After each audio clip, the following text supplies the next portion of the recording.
For today's vlog mga kabady ay meron naman tayong panibagong YouTube channel na i-review o i-feature walang iba kundi ang YouTube channel ni Peking Koreana. Ito si Peking Koreana ay meron sa mahigit 89,000 subscribers, so deserve niya magkaroon ng maraming subscribers sa kanyang YouTube channel.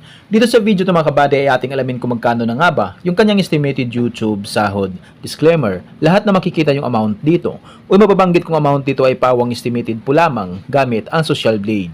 Ang Social Blade ay isang public website na kahit sino ay pwedeng tumingin dito at maaari nyo rin makita ang lahat ng mga estimated YouTube sahod ng mga vloggers or content creator. Layunin lamang ng video na ito na makapagbigay ng inspirasyon sa mga tao makapanood nito, lalong-lalo sa mga small YouTuber. So yun mga kabady, ano pang hinintay natin, samahan nyo kung i-review natin ang status ng YouTube channel ni Peking Koreana. So yun mga kabady, dito tayo ngayon sa official YouTube channel ni Peking Koreana dito sa Social Blade. So dito makikita natin na umabot na sa 89,000 subscribers. Ito si Peking Koreana at meron siyang 182 uploads na video. Total ng video views umabot na sa 20 million.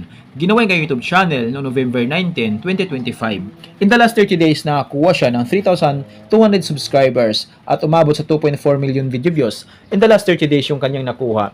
So yung mga kabady, dito naman tayo ngayon sa YouTube stats summary ni Peking Koreana. Dito natin makikita yung mga nadagdag ng subscribers, video views, at yung kanya naman estimated earnings. Pero ititingnan natin dito mga kabady ay yung kanyang daily average at weekly average. So sa kanyang daily average nakakuha siya ng $20 up to $323.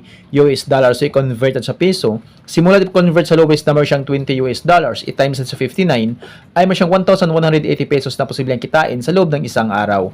At kumabot naman yung highest umabot sa $323, i-times natin sa 59, ay may siyang 19,057 pesos na posibleng kitain sa loob ng isang araw. So yung mga kabady, dito naman tayo ngayon sa kanyang weekly average. So sa kanyang weekly average nakakuha siya ng $126 up to $2,000.